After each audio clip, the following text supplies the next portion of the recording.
Hey folks, Gary here, doing a daily Bible reading for Thursday morning, and we're looking at John 12, verses 24 to 26.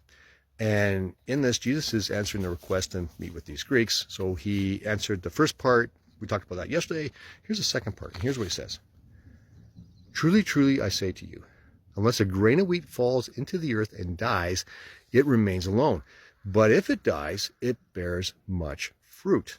Now, when Jesus says this, he's talking about his death that's going to come up, like he's going to die on the cross and then he's going to be resurrected and we're going to all have eternal life. So he's talking about his death on the cross, that sacrifice.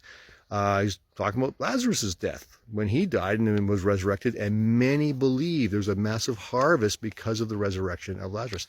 So he's talking about sacrificing something now to produce a harvest later, and he's using grain as an example. Here's the thing about grain. If I gave you a handful of grain, you probably wouldn't know what to do with it, because I wouldn't know what to do with it. But back then you would know how to take that handful of grain and turn it into flour, and then with that flour you would make bread, and with that bread you could eat.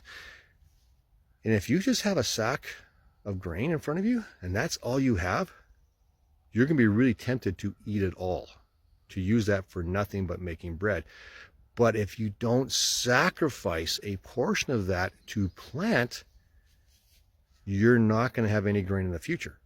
So you have to sacrifice something now to gain a harvest later on.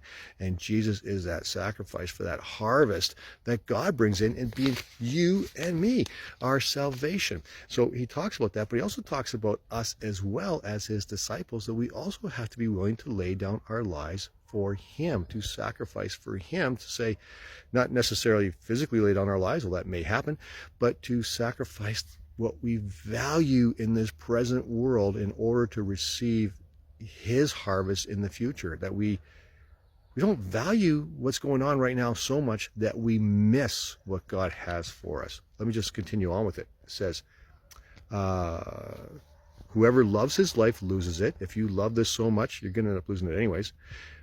And whoever hates his life in this world will keep it for eternal life. In other words, there's a fantastic reward coming up. If anyone serves me, he must follow me. Well, Jesus went to the cross. We also have to like die to ourselves, basically. Die to our own selfishness, right? He must follow me, and where I am, there will my servant be also. If anyone serves me, the Father will honor him. So, don't value the present so much that you miss what God has for you and what's coming up.